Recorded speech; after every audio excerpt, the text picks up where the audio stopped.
Welcome all and thank you for attending this 14th annual Poetry Out Loud contest at RHS. We have a fine group of poetry bulldogs who are excited to share their performances with you. I'll try to make my remarks as brief as possible so they can get to it. First, I'd like to thank the following staff members for being here and assisting tonight. RHS English teacher Kristen Walsh, who is assisting our visiting judges and also acting as accuracy scorer, and Amanda McDonough, another RHS English teacher who's helping out with refreshments and being the doorman. I'd like to thank Madeline Cotton, another colleague who's here on behalf of Veritas taking pictures. Scoring the quality of the performances tonight will be 4 distinguished judges. Bill Boyer is a retired vice president of State Street Bank, having worked there for 32 years. He's a proud Vietnam veteran. He has over 40 years of experience in theater, both directing and performing, with a variety of groups throughout the South Shore and Boston. Thank you, Bill, for helping us out once again.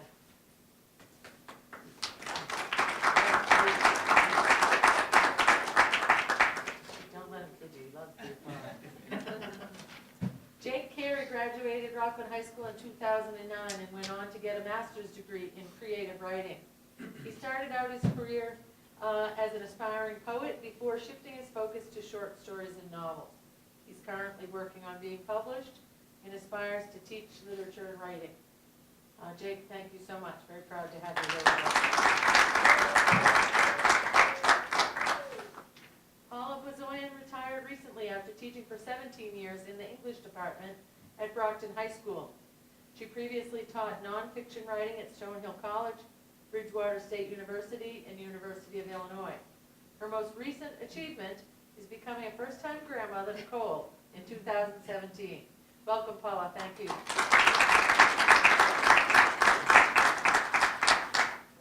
And Amy Woodward is a former English teacher who retired from the RHS English department in 2015. We have Mrs. Woodward to thank for bringing Poetry Out Loud here to Rockland High School in 2006, its inaugural year. We're honored to have her here judging for us tonight. Thank you, Amy. I say this every year, but every year I'm very proud to say that in our region, RHS is the only school that has participated every year. So kudos for us, and kudos for Amy for getting us started. I'd also like to take a moment to thank Mr. John Harrison, RHS principal, for being with us tonight. And as always, thank you to Dave Cable Murphy and WRPS for being here tonight to record the event.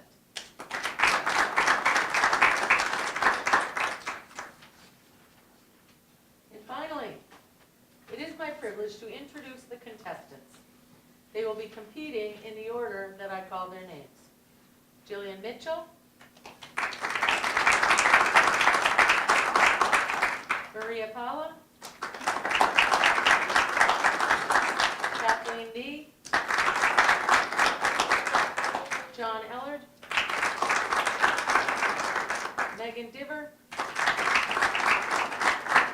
and Paige Boggs. As most of you know, my name is Carol Cahill. I'm the English department head, and I'm your host for the evening. The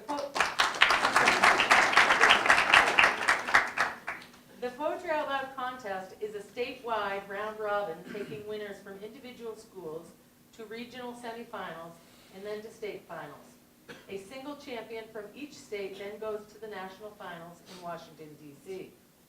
In the 14 years of Poetry Out Loud so far, the RHS school champion has made it to the Massachusetts state finals 9 times, to the final 6 of the state finals 5 times, and to the Massachusetts championship in Washington, D.C. twice.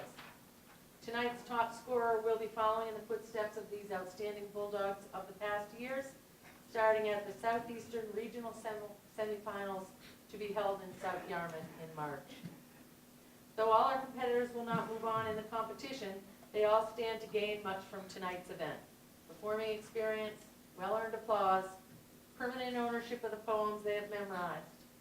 And let's not forget that the top 3 scorers tonight will receive prize money. The order of events as listed in your program will be round 1 recitations. Then we have an intermission and an open mic. Anyone is welcome to come up and recite a poem if you dare. Then we have round 2. Following round 2, there'll be refreshments in the library and the judges will retire to tabulate the scores. After that, we'll have the announcements of the results and some feedback from the judges. To the audience members, if you could take a moment now to silence any electronic devices you have, that would be helpful. I've already turned mine off. I live in fear of being the one standing up here whose phone goes off. And a final word to our contestants. You each chose your poems because they communicated something special to you.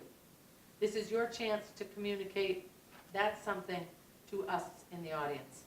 We're all excited to hear what you have to say about these poems through your performance.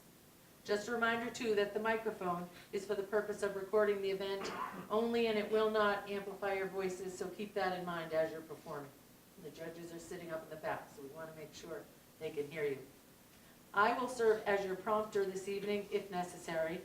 If you need my assistance, and I'll be sitting right down here in the front row, simply say line, and I'll prompt you.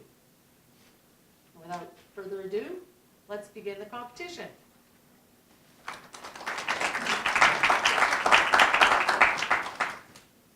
Our first competitor is Jillian Mitchell.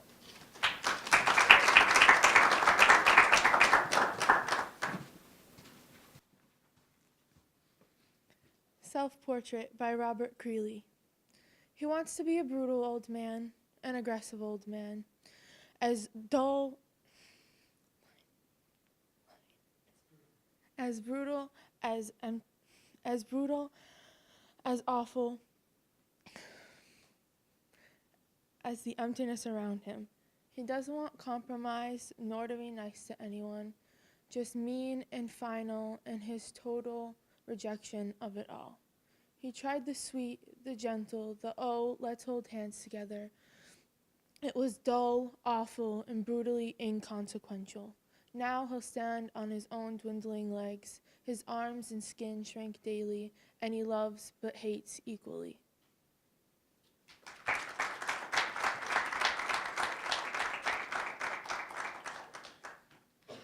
Life by Edith Wharton. Life, like a marble block, is given to all. A blank, inchoate mass of years and days, whence with one ardent chisel, swift essays, some shape of strength or symmetry to call. One shatters it in bits to mend a wall. One in a craftier hand the chisel lays, and one to wake the mirth of Lesbia's gaze, carves at a pace in toys fantastical. But least is he who, with enchanted eyes, filled with high visions of fair shapes to be, muses which God he shall immortalize. In proud Pyrion's perpetuity, the twilight, till twilight warns him of the punctual skies, that the night cometh wherein none shall see.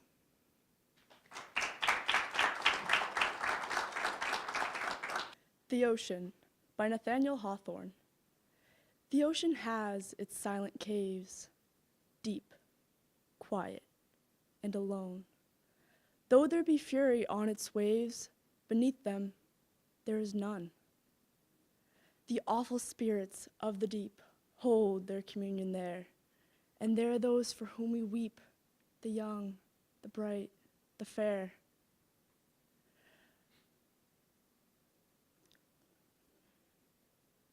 Calmly the wearied seamen rest beneath their own blue sea. The ocean's solitudes are blessed, for there is purity. The earth has guilt, the earth has care. Unquiet are its graves, but peaceful sleep is ever there beneath the dark blue waves.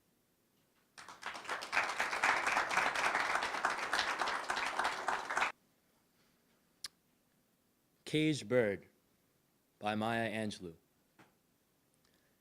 A free bird leaps on the back of the wind and floats downstream till the current ends, and dips his wing in the orange sun rays and dares to claim the sky.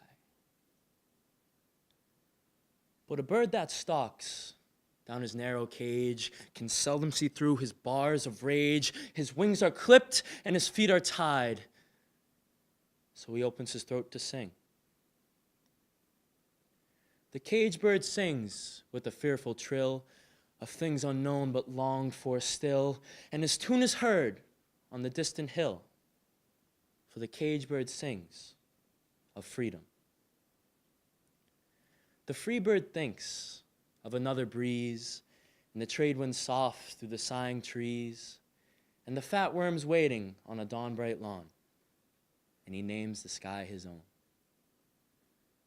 But a cage bird stands on the grave of dreams. His shadow shouts on a nightmare scream. His wings are clipped and his feet are tied, so he opens his throat to sing.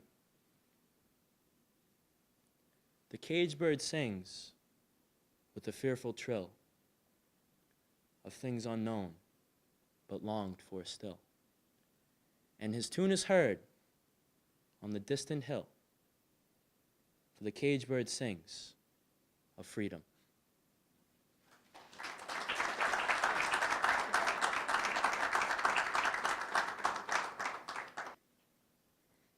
Megan Married Herself by Caroline Bird. She arrived at the country mansion in a silver limousine. She'd sent out invitations and everything. Her name written twice, with "and" in the middle, the calligraphy of coupling. She strode down the aisle to At Last by Etta James, faced the celebrant like a keen soldier reporting for duty, her voice shaky, yet sure. I do. Applause, confetti. Every single one of the 140 guests deemed the service unimprovable, especially the vows. So, from the heart. Her wedding gown was ivory, poinsettedly off-white.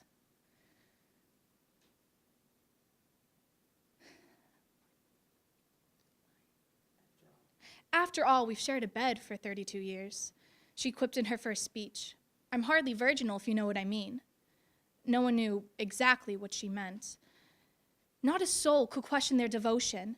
You only had to look at them, hands cupped in hand, smiling out of the same eyes. You could sense their secret language, bone deep, blended blood.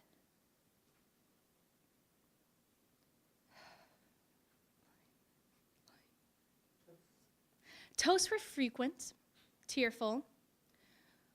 One guest eyed his wife hovering harmlessly at the bar, imagined what his life might have been if he'd responded to that offer years ago in his head. I'm the only one who will ever truly love you. Marry me, Derek. I love you. Marry me. At the time, he hadn't taken his proposal seriously. He recharged his champagne flute, watched the newlywed cut her 5-tier cake, both hands on the knife. Is it too late for us to try? Derek whispered to no one, as the bride glided herself onto the dance floor, taking turns first to lead, then follow.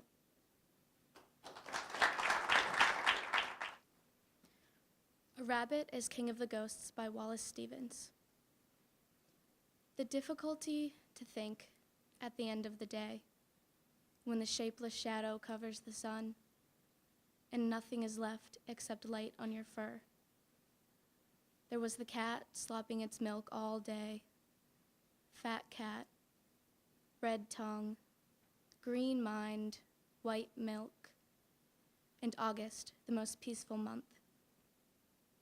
To be in the grass in the peacefulest time, without that monument of cat, the cat forgotten in the moon, and to feel that the light is a rabbit light, in which everything is meant for you, and nothing need be explained, then there's nothing to think of. It comes of itself, and east rushes west, and west rushes down, no matter. The grass is full, and full of yourself. The trees around are for you. The whole of the wideness of night is for you. A self that touches all edges. You become a self that fills the four corners of night. The red cat hides away in the firlight, and there you are humped high, humped up. You are humped higher and higher, black as stone. You sit with your head like a carving in space, and the little green cat is a bug in the grass.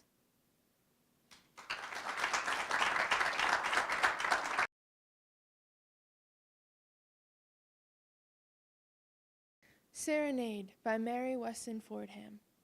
Sleep, love, sleep. The night winds sigh in soft lullaby. The lark is at rest with dew on her breast. So close those dear eyes that stole their hue from the heavens so blue. Sleep, love, sleep. Sleep, love, sleep. The pale moon looks down on the valleys around. The glow moth is flying, the south wind is sighing, and I am low-lying. With lute deftly strung to pour out my song, sleep, love, sleep.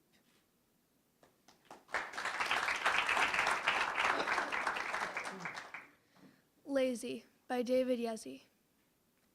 I don't say things I don't want to say, or chew the fat with the fat cats just because.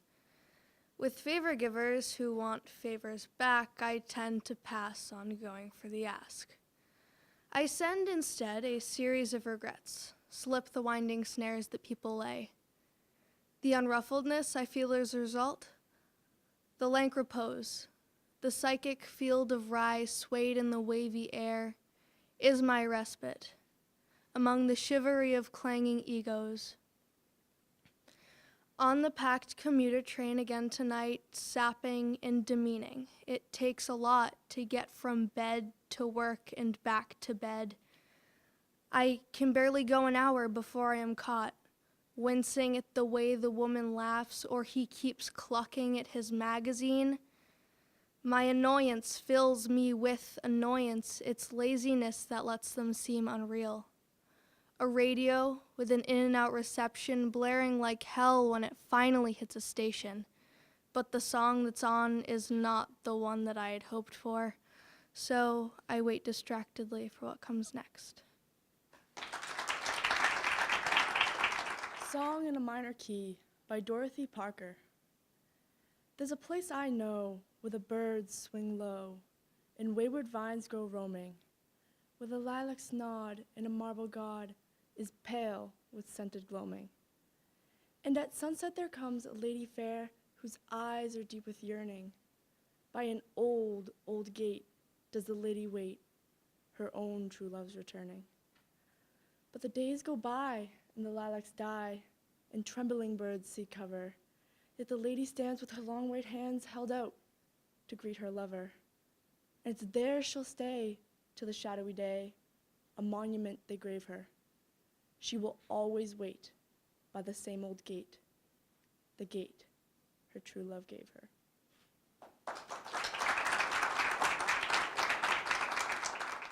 Invitation to Love by Paul Laurence Dunbar. Come when the nights are bright with stars, or come when the moon is mellow. Come when the sun his golden bars drops on the hayfield yellow. Come in the twilight soft and gray, come in the night or come in the day. Come, O love, whenever you may, and you are welcome. Welcome. You are sweet, O love, dear love. You are as soft as a nesting dove. Come to my heart and bring it to rest as the bird flies home to its welcome nest. Come when my heart is full of grief, or when my heart is merry. Come with the falling of the leaf, or with the reddening cherry. Come when the year's first blossom blows, come when the summer gleams and glows, come with the winter's drifting snows, and you are welcome. Welcome. Thank you. Kubla Khan by Samuel Taylor Coleridge, or A Vision in a Dream, a fragment. In Xanadu de Kubla Khan, a stately pleasure-dome decree, where Alf the sacred river ran through caverns measureless to man, down to a sunless sea. So twice 5 miles of fertile ground, with walls and towers were girdled round, and there were gardens, bright with sinuous rills, where blossomed many an incest-bearing tree, and here were forests ancient as the hills, enfolding sunny spots of greenery. But oh, that deep romantic chasm which slanted down the green hills athwart a cedar cover, a savage place, as holy and enchanted as ever, beneath a waning moon was haunted by woman wailing for her demon lover. And from this chasm, with ceaseless turmoil seething, as if this earth in fast, thick pants were breathing, a mighty fountain momently was forced, amid whose swift, half-intermitted burst huge fragments vaulted like rebounding hail, or chaffy grain beneath the thresher's flail. Amid these dancing stones, at once and ever, it flung up momently the sacred river. 5 miles meandering with mazy motion. Through wood and dale the sacred river ran, then reached the caverns measureless to man.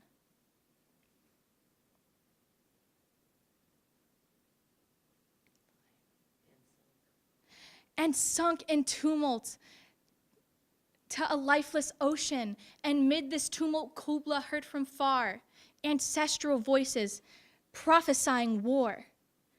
The shadow of the dome of pleasure floated midway on the waves, where was heard the mingled measure from the fountain and the caves. It was a miracle of rare device. Those sunny pleasure domes with caves of ice, a damsel with a dulcimer in a vision once I saw. It was an obsidian maid, and on her dulcimer she played, singing of Mount Abora. Could I revive within me her symphony and song? To such a deep delight 'twould win me, that with music loud and long I would build that dome in air, that sunny dome, those caves of ice. All who heard should see them there, and all should cry, beware, beware. His flashing eyes, his floating hair, weave a circle round him thrice, and close your eyes with holy dread, for he on honeydew hath fed, and drunk the milk of paradise.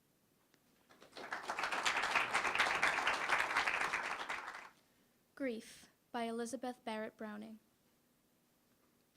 I tell you, hopeless grief is passionless, that only men incredulous of despair, half-taught in anguish, through the midnight air beat upward to God's throne in loud access of shrieking and reproach.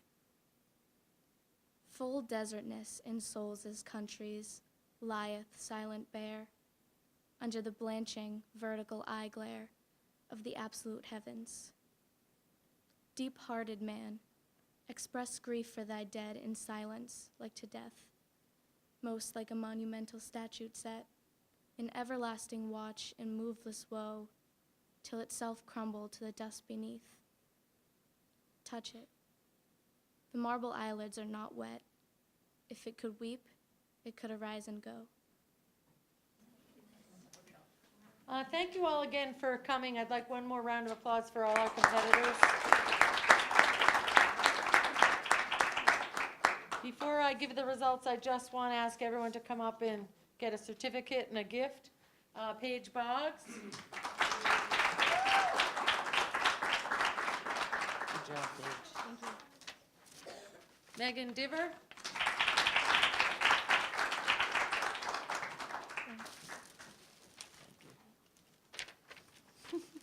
John Ellard. Thank you, Ms. Gale. You're welcome. Jillian Mitchell.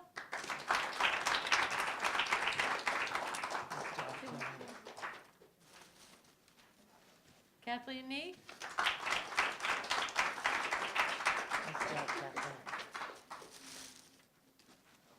And Maria Powell.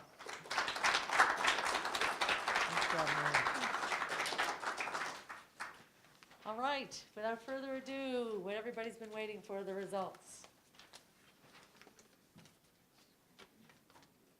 In third place, winning $25, Megan Diver. Thank you, Megan. Very nice job. In second place, winning $50, Paige Boggs. Congratulations, Paige. And in first place, winning $100, John Ellard. Congratulations, John. The sticking in it has paid off. It has, finally. Thank you. You're welcome. Thank you again all for coming. Thank you very much.